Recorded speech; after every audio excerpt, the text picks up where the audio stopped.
आज हामीले चाहिँ स्कुटरमा गियर ओइल पनि हाल्न गइरहेको छौँ है। सुन्दा अचम्म लाग्न सक्ला तपाईहरुलाई, कतिजनालाई थाहा पनि छैन होला। लामो समयदेखि स्कुटर चलाइरहनु भएको छ, स्कुटरमा गियर ओइल पनि लाग्छ र गियर बक्स त हुँदैन भन्नेहरू हुन्छन्, गियर त हुँदैन भन्ने हुन्छन् भने यो भिडियो तपाईहरुले एकदमै राम्रोसँग हेर्नु होला। स्कुटरमा चाहिँ जहिले हामीले सर्भिसिङ गर्ने क्रममा मोबिल मात्र चेन्ज गरिरहेको हुन्छौँ हैन।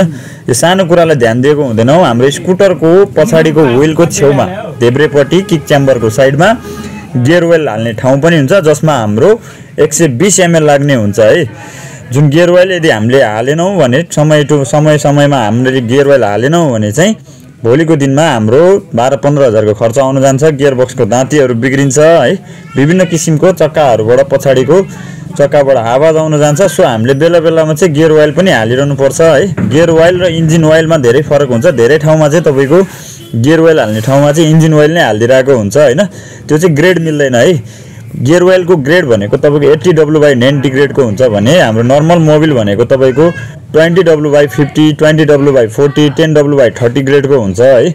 सो कहिले पनि हामीले गियर ओइल हाल्ने ठाउँमा चाहिँ मोबिल हाल्नुहुन्न। मोबिल हाल्यो भने तपाईहरुको ग्रेड मिल्दैन, किन भन्दा नर्मल मोबिल चाहिँ पातलो हुन्छ, गियर ओइल एकदमै बाक्लो हुन्छ। सो गियर ओइल लाग्ने ठाउँमा चाहिँ हामीले गियर ओइल नै हाल्नुपर्छ। सो तपाईहरुलाई पनि आफ्नो स्कुटरमा गियर ओइल हाल्नु छ भने हाम्रो लोकेसन टोखा ग्रान्डी हस्पिटल नजिकै रहेको छ दिप्सा मोटरसाइकल वर्कसप है त।